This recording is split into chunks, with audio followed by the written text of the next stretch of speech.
Oh yeah. Oh yeah. All right, honestly, I am oh man. I am like I can't even stress how excited I am to do this episode, man. This is episode 40. Episode 40, all right? And my name is Michael DeLu, and I'm going to be your host today for Pull Up the Tape. All right, with that being said, I'd like to get into my introduction before I get into the politics of today's show. And trust me, we have a great show today, all right? So before I get into the politics of today's episode, I would like to ask that if you are listening to this podcast via any of the platforms that Anchor distributes my podcast, do me a favor and share this podcast with anybody you know that loves sports, okay? I cover basketball, football, soccer, boxing, and MMA. And on today's podcast, we're going to talk about boxing as well as basketball and football, okay? So with that being said, share, and share again. The best form of promotion is word of mouth. Word of mouth. Word of mouth is the best way to go. All right. So if you know anybody who loves any of these sports and is just tired of the nonsense that you see on ESPN and those horrible takes, fuck with your boy. All right. And if you're watching this channel via my YouTube channel, if you're watching this podcast via my YouTube channel, do me a favor and hit the like button. It only takes a couple seconds. Comment on this video if whether you agree or disagree with sports. It doesn't matter if you agree or disagree. Just let me know how you feel, whatever. If you agree with my take, if you don't agree with my take, I don't care. I would love to hear your input, your opinion. Yeah. And lastly, subscribe to my channel, man. I can't even emphasize how important that is and how much that really means to me and how it helps me to get to where I'm trying to go in the future, all right? And with that being said, let's go. I'm about to go viral with this, make a movie. Bow, rest in peace, Pop Smoke. You already know what the fuck you already know how I'm coming, how I'm rocking, all that. You feel me? All right, so to get into my first topic of today. So, man, all right. I don't talk about boxing often, but when I do, it's because something big happened. So, Terence Crawford, man, this dude is something else. Terence Crawford took on Kell Brook on Saturday. And whew, I honestly just can't say enough of about this dude, man. Terence Crawford showed me everything that I needed to see in a fight where he had so much to lose and so little to gain from. Like, he just delivered once again. Like this dude never ceases to amaze me. And the reason why I said so much to lose and so little to gain is because, Kell Brook was a former champion, but obviously he's not that anymore. And some people could easily label this as an easy fight, which, I mean, in my opinion, I think when you get to a certain level of elitism and professionalism and you're fighting amongst the top in the entire world, I don't think there's a such thing as an easy fight. But nevertheless, I mean, I don't think this is probably the most difficult fight that he's fought in the past 2 years or anything like that. But again, nevertheless, he went out there, dominated, and did what he does best, like make adjustments, show off his power and speed, show off why he is why he's undefeated, and show off why a lot of dudes can't really fuck with him, to be honest. A lot of men do not want that smoke with Terence Crawford. Terence Crawford is a monster, and he's elite. Terence Crawford is him. Y'all better read a book or something. But anyways, let me get into the first round, which it's crazy because as the way I'm talking about Terence Crawford, I mean, obviously, you're not going to win every single round, but Terence Crawford didn't start off the best, but he finished off the fight, and it doesn't even matter how he started off. But the first 2 rounds I actually gave to Kell Brook. So Kell Brook started off started off utilizing his jab. It was strong, it was accurate, it was precise, and like I said, he looked very good. And I thought, and although he was looking very good and staying proactive and productive, I continued to think to myself, can he keep this up, and can he keep this distance and make this fight very, very tough for Crawford? Because at the rate that he was going, those first 2 rounds, I was like, okay, this is actually, but I mean, that was just such a small sample size that, it really wasn't the most accurate indication on how the fight was gonna go. But nevertheless, he did his shit in the first 2 rounds. And in the back of my mind, I was just like, okay, look, Kell's starting off strong, but what happens when Terence Crawford starts to pick up the pace and starts landing? Like, this probably is going to get ugly. And lo and behold, that's what ended up happening. So the second round, Kell Brook carried the same intensity from the first round. And you could see, this is the start of Terence Crawford starting to make adjustments. And you could start to see that, his adjustments were kind of getting to Kell. But nevertheless, I still had Kell winning that round because he landed good shots and he stayed active. And, yeah. But that was the last of Kell's good rounds. After that, it was downhill from there. It was, yeah. And then the third round, Terence Crawford started to adjust, and then he also switched to the southpaw. And when he switched to the southpaw, I remember the commentator stating, making a great point that, Kell hasn't really been doing anything since Terence switched to the southpaw. And then as I start watching even closer and closely and closely and closer, and, whew, man, that shit was getting easty. Kell wasn't able to land a jab anymore. And Terence Crawford landed some very strong shots. And at this point in the fight, you can see Terence Crawford imposing his will on Kell Brook, dominating Kell Brook, showing him I'm the baddest motherfucker on the planet, and just showing off his speed and showing off his attributes that just make him the pound for pound best fighter in the world. And you started to see him low-key breaking Kell Brook's will. Low-key, as he's landing these punches, Kell Brook is like, damn, all right, for sure. Damn, gets hit again. Damn, gets hit again. I'm like, all right, man, this isn't going to end too well for Kell Brook. But nevertheless, yeah, he survived that round. And then round 4 came. Round 4, just like this episode, episode 40, round 4. Terence Crawford landed a big right hand counter, and he landed he landed this counter as Kell Brook was trying to counter his counter, but Crawford countered his counter and hit him with a huge right hand from the southpaw stance, and that's honestly all she wrote. And that right hand sent Kell Brook flying across the ring, and he got saved by the ropes, but then Terence Crawford swarmed him, and then, yeah, the referee stopped it at that point. But honestly, when Terence Crawford switched to the southpaw, Brook couldn't land the jab anymore, and he just became useless. He made Kell Brook second-guess himself before throwing that jab. Terence Crawford timed him, caught him with the overhand right, and just dropped, man. It was over after that. Honestly, the ref gave Kell another chance to get out there, but Terence Crawford closed the show after that. And honestly, Terence Crawford is everything I believe he is. He's everything the analysts say he is. He's the pound-for-pound #1 fighter. He's shown time and time that he can make adjustments on the fly and in the middle of a championship fight. He could beat anyone in his weight class, to be honest. Anyone in his weight class. And at this point, I'm only interested in seeing him fight Errol Spence Jr. Errol Spence gets past Danny Green next month. Make that fight happen. Other than that, Terence Crawford is him. He's elite in every single aspect. And he just beat a very good fighter. Kell was 38-2 coming into this fight. You don't get to that record just being a nobody. And he was the champion too. Come on. Kell's a pretty good fighter. And Terence Crawford just washed him out of here. Get this bum out of here. Terence Crawford is him. Pound for pound. I have him above Teofimo. I have him above Gervonta. I have him. I even when Lomachenko before Lomachenko lost to Teofimo, I still had him above Teofimo. I still have him above Lomachenko. Terence Crawford is him, man. Terence Crawford is a bad man. And he can't be stopped. Nobody can stop Terence Crawford.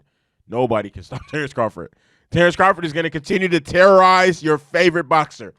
If your favorite boxer is not Terence Crawford, he's going to terrorize your favorite boxer for years to come. Terence Crawford ain't even close to slowing down.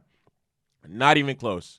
But again, very happy for Terence Crawford, man. He just every time he steps into the ring, he just does what he does best, bro, and that's just headhunt, honestly. And I don't really know what else to say when it comes to that, man. He's different. He's him. There's a select few. Gervonta is him too, but Terence is him. Terence is really him, though.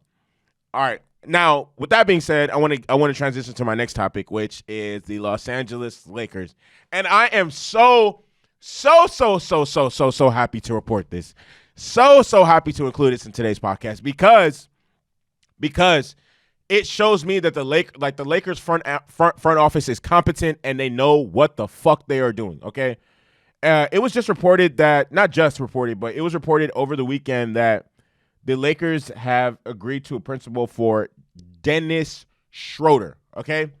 And Sham Charania reported it first that they were in talks with the Lakers were in talks to acquire Dennis Schroder over the weekend. And then it was reported that it was confirmed that the Lakers were going to be sending Danny Green's bum ass and the 28th overall pick to OKC for Dennis Schroder. And here, there's in preparing for the podcast, I found out some stuff that I didn't actually know earlier. That apparently the Lakers were also apparently the Lakers weren't the only ones that had their eyes on Dennis Schroder.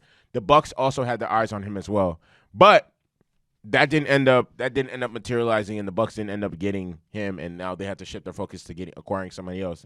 But the main person they were trying to throw into that trade, and who's honestly in all the trade talks for the Bucks right now, is Eric Bledsoe, and it makes sense why. I mean, he definitely hasn't shown up and performed how he's paid to.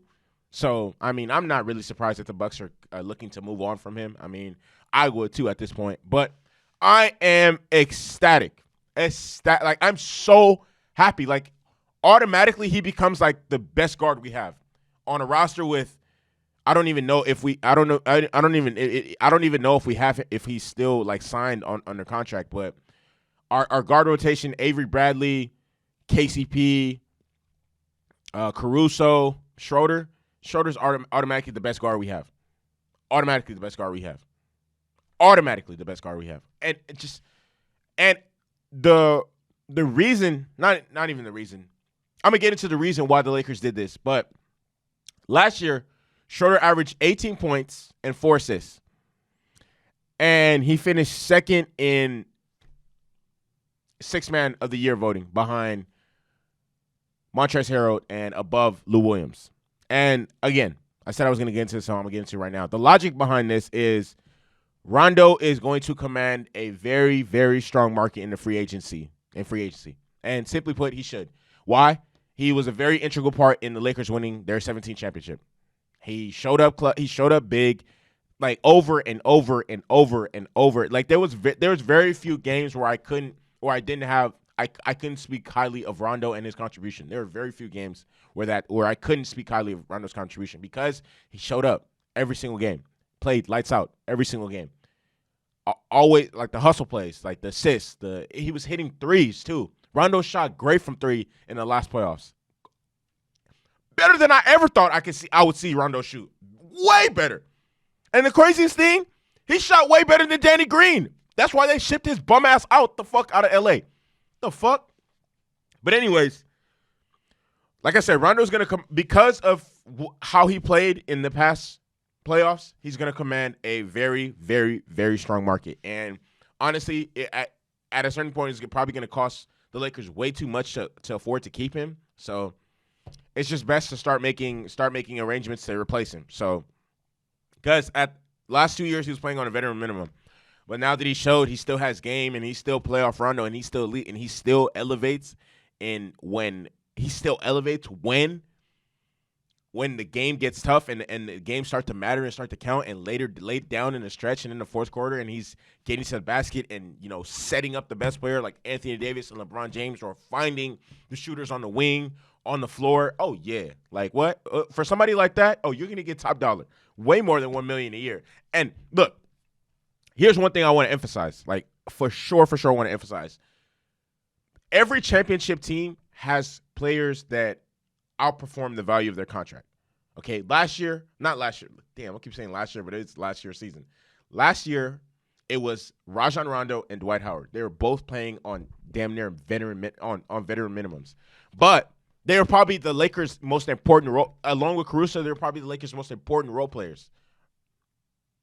Yeah. When you do that type of shit, you're going to get paid no matter what point you are in your career. So now a team like any team like the Clippers, the Lakers, the Bucks, not the Lakers, any team like the Clippers, the Bucks, any contending teams that need somebody like Rondo, they're probably going to be willing to pay anywhere from $5 to $10 million for his services. Granted, I mean, he is up there in age, so they're not gonna throw no fucking $15 million bag at him or anything like that. Unlike, honestly, some teams probably might. But with that being said, the Lakers knew, okay, the chances of us keeping this dude are probably slim to none. So let's go out here and get a replacement, get somebody who can play off the ball with LeBron the same way Rondo could, but let's get somebody who actually can shoot. Like, let me not just ball Rondo like he can't shoot. Who defenses will probably think twice before leaving open. Okay, so with Schroder, they have somebody who can score, get his own points, get his own shots, all that stuff, and he can. He's not the best playmaking guard, but I mean, he could set people up. I said he averaged 18 and 4 last year. He definitely can score better than Rondo. He's not the defender that Rondo is, but what he brings to the table is very valuable, which is points and scoring and shooting, and he helps place the floor out. And I'm honestly ecstatic that the Lakers did this. And it's crazy because I didn't even read the fucking article. I seen an article that gave the Lakers a C rating for that trade and gave the Thunder an A. Get the fuck out of here. People love to hate on the Lakers. I don't know why are y'all mad? Why? Somebody tell me why everybody's mad. Like anytime the Lakers do anything remotely nice, it always seems to like there's always this wasn't it. Like when they signed AD, they gave up way too much. Suck my dick. When they signed LeBron, LeBron's only coming here for Hollywood. Shut up. Everybody always has something to say about the Lakers. All right, everybody always has something to say about the Lakers when they're trash. When they're good. Nobody has anything to say when they're trash. Bro, the Lakers have been trash for too long, bro. They're not. Look, the Lakers are going to spend the next 5 years being relevant, okay? They spent the last, 8 being terrible. They're going to spend the next 5 being relevant, all right? And they're going to keep making smart trades and signing the right players because they have competent people in their front office, all right? Now, to the best part of this trade. And before I get to that, I want to say one thing. So with the acquisition of Dennis Schroder, we can toss out the fact that the Lakers are no longer trying to get Chris Paul, and apparently Chris Paul wasn't even interested in coming to the Lakers anyways, but your loss. You could toss out the Lakers trying to get Derrick Rose, and it's been reported, and Wesley Johnson just opted out of his contract, so it's been reported the Lakers are going to try and replace Danny Green with Wesley Johnson, and I think that's a great pickup for the Lakers if they get that done. I hope they get that done. I like Wesley Johnson a lot. Way more than I fucking like Danny Green. All right? Now, to get to Danny Green, I am happy they got rid of Danny Green. Why? Because for $15 million a year, he didn't contribute to the championship. Honest to God, the Lakers could have won that championship without Danny Green. The Lakers could have won that championship without Danny Green. He didn't contribute as much as we thought he would. And honestly, he was just a bum and struggled through the entire playoffs. He missed so many shots. I know shooters shoot and you keep shooting, but damn, bro. For real? And it wasn't even all season. It was only the playoffs that he just played like, and that says a lot. And that means, you know what? That's not the standard that Los Angeles Lakers players should keep should uphold themselves to. And if you can't do that, I think it's best for you to leave. And I'm happy. I am happy that the front office did it. Look. The front office, I guess the front office is more competent than we think because, I mean, damn, there were so many players just like, oh my God, please get rid of him. Fans, please get rid of Danny Green, please. And they did. Oh, happy day. Oh, happy day. Oh, happy day. When Jesus walked, he washed my sins away. That's how I felt when they traded him. Get him the fuck out of LA, bro. He was garbage. Bro, bro, KCP played better than him in the playoffs. Russo played better than him in the playoffs. Rondo shot better from 3 than he did. How the fuck did Rondo shoot better from 3 than Danny Green. Are you serious? We brought you here to hit threes, and you didn't do that. So you have to leave. Straight up. Oh, my God. But that's done. That's done. Like how I feel right now, how I was getting upset, that's how I felt all playoffs long when I saw Danny Green shoot the ball. The entire playoffs. I'm like, bro, we pay you $15 million is not small money. And we're paying you that when you're over 30 and you're not even him, like you're not a go-to, like you're a role player. And we're paying you $30 million. No, we're paying you $15 million a year to hit threes and play defense. And you weren't good at either of those. Come on, bro. For real? Oh yeah, it's time for you to go. It's time. It's time for you to go. And Kuz, you might be next. You better watch your mouth talking about you want a fat contract. For what? Why? Why? Why do you want a fat contract, Kuz? Why? Why? What did you do? I'll wait. If anybody can tell me what Kuz did to deserve a fat contract or whatever contract he thinks he wants and he's trying to negotiate, please let me know. Please let me know. Please. DM me on anything. Anything. I'm not hard to find. I'll even give you guys my number. Jeez, please. Somebody please tell me. Cuz man, whoo! He might be next to go. And I'm all for it. I'm all for it. So, to get back into Dennis Schroder, last year he thought he shot 39% from 3, 47% from the field, and posted the second highest PER of his entire career. Great fucking pickup. All right, great pickup. And look, who they're trying to replace Danny. So Schroder is Rondo's replacement, and to replace Danny Green, they're trying to get Wesley Matthews. Guess how much Wesley Matthews was getting paid last year? Not 15, not 10, not even $5 million a year. 2.3. Oh, I'll take him. And he literally shot like his effective shooting percentage was the exact same as Danny Green's the entire season. For $2.3 million versus 15. Next. All right. So, to my next topic, and this is honestly, honest to God, man, I'm really excited to talk about this. Like for real. Like you guys don't even understand how happy I am to be talking about this right now. Like I didn't even get to watch this game live, and that's how just upset and disappointed I am in myself because I live in Los Angeles, California. Most of you guys know. I'm not too sure if most of you guys know. For those of you who don't know, who do know. So for the most part, anytime the afternoon games that I get to see are the Rams. So anytime the Rams play, and the Rams were playing in a new stadium in Inglewood, so that was the game I was watching. But I was closely monitoring this game that I'm discussing. Kyler Murray and the Arizona Cardinals defeated the Buffalo Bills with a score of 32-20. Okay. And in what probably is the game of the year and contain the play of the year, man, I can't wait to unravel this and unfold and get into this for real. Okay, and this honestly, this weekend in NFL was incredible. This weekend in NFL, great games all over.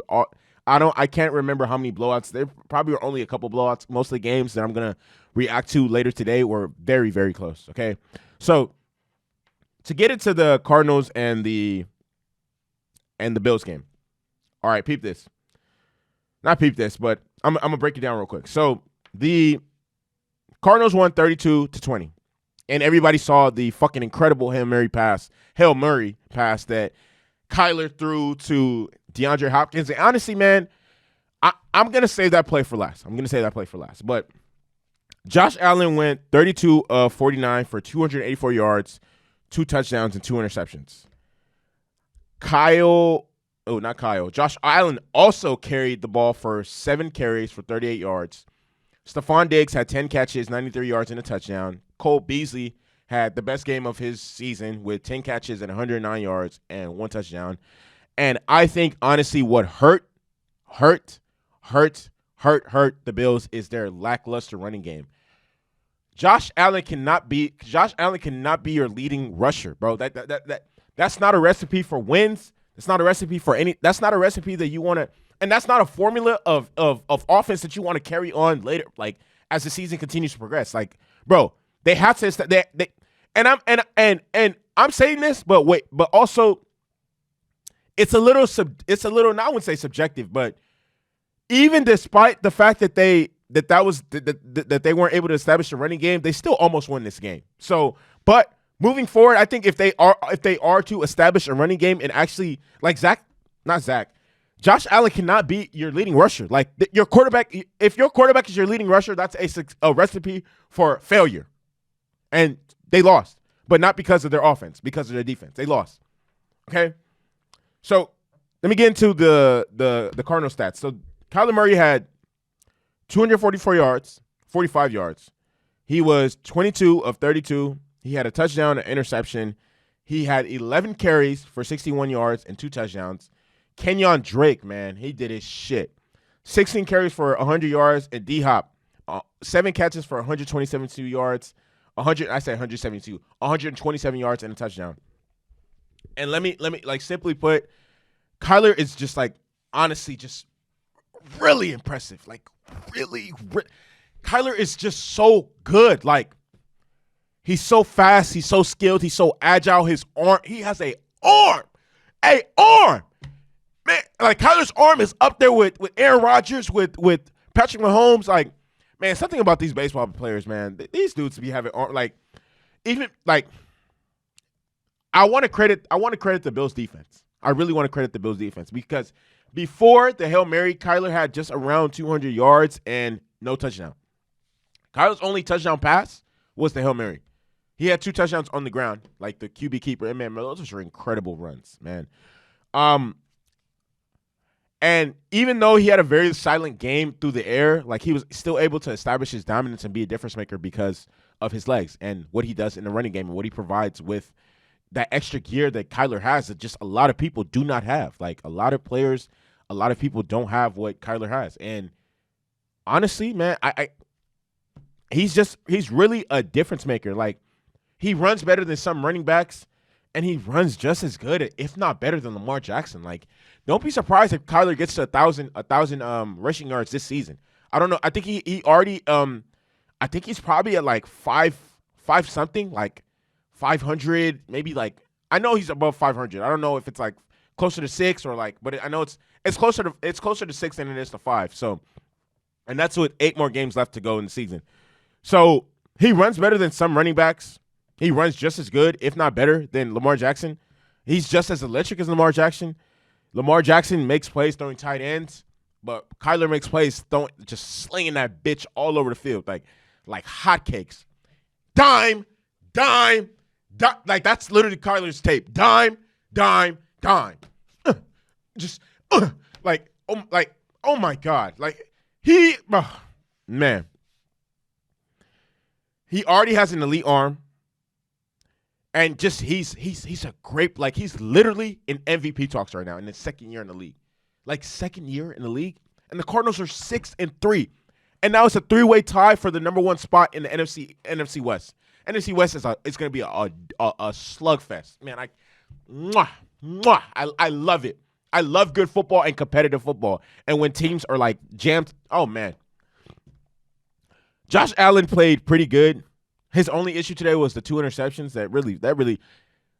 The Bills offense. The only issues that not only because they're not small, but they're not huge.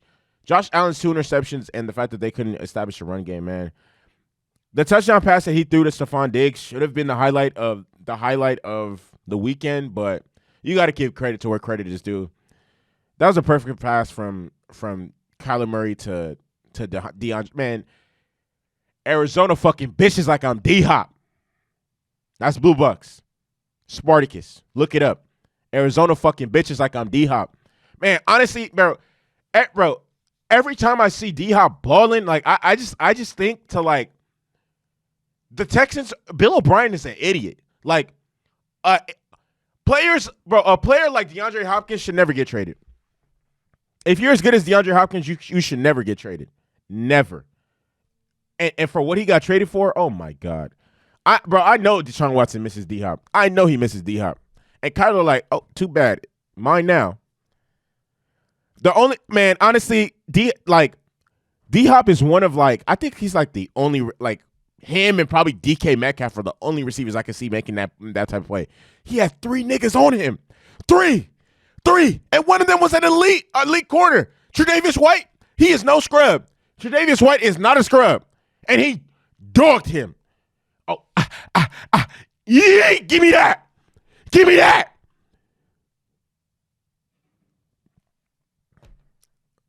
DeAndre is different. DeAndre Hopkins is different. DeAndre Hopkins is different, bro. Case closed. Shout out to the Cardinals. Shout out to the Bills for great game. This is going to be a game I remember for just such a long time, man.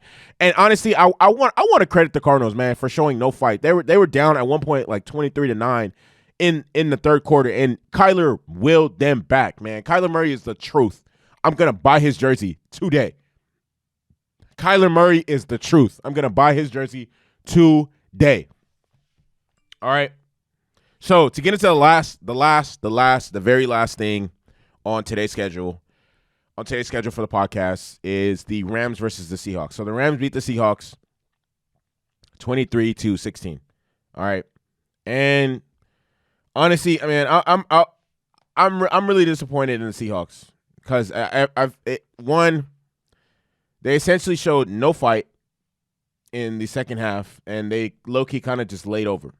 So Russell Wilson was 22 for 37, 248 yards, no touchdowns, with 2 interceptions. Russell Wilson also was the leading leading rusher for the Seahawks with 8 carries and 60 yards. Alex Collins rushed 11 for 43 yards. And same thing like I said in the last game. If your quarterback is your leading rusher, that is a recipe for disaster.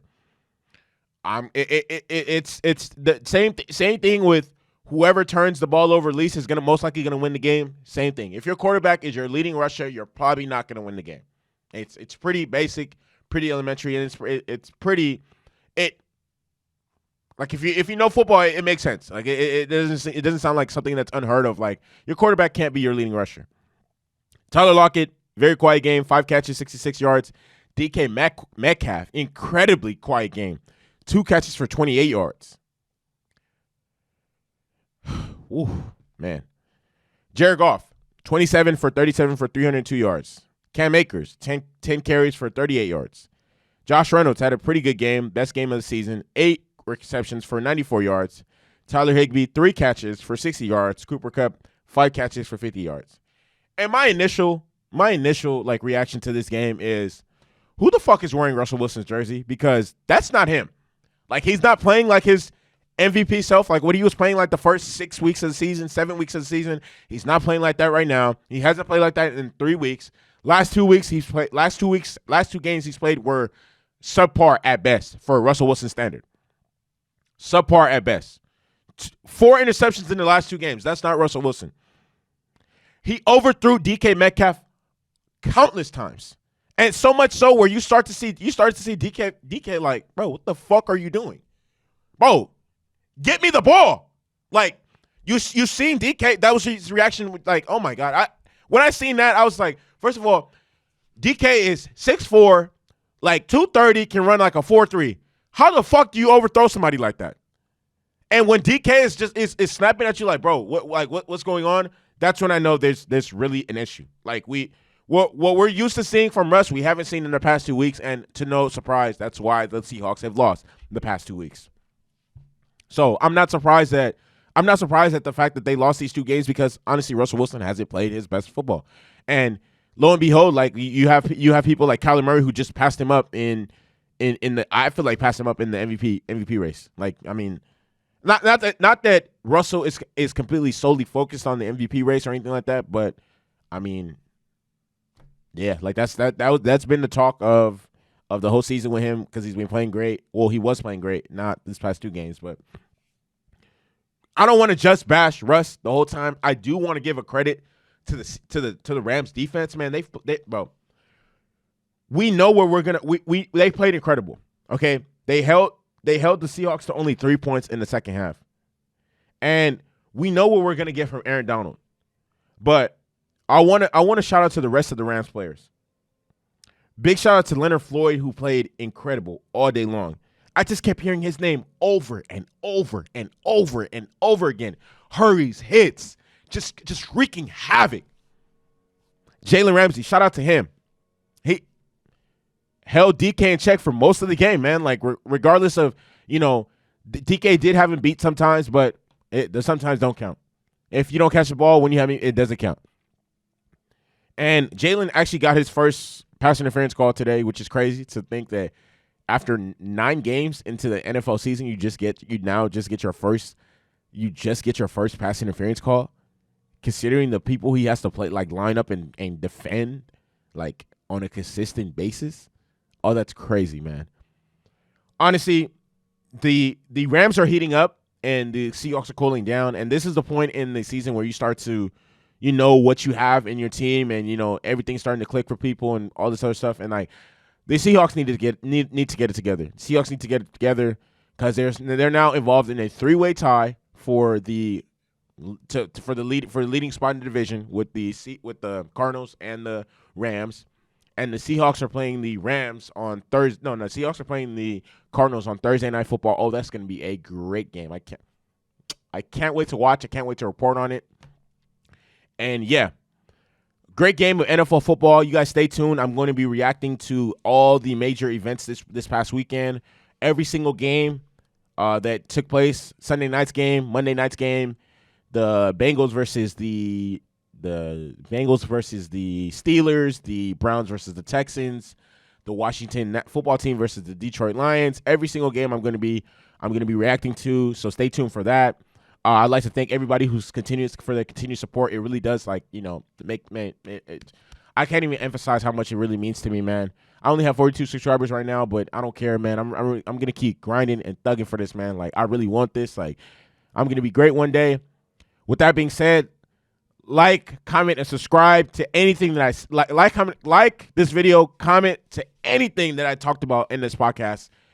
Subscribe to my channel, man. I can't even emphasize how much that really means to me if you do that, man. Share this podcast with anybody you know that loves sports. Keep sharing. Bow movie viral.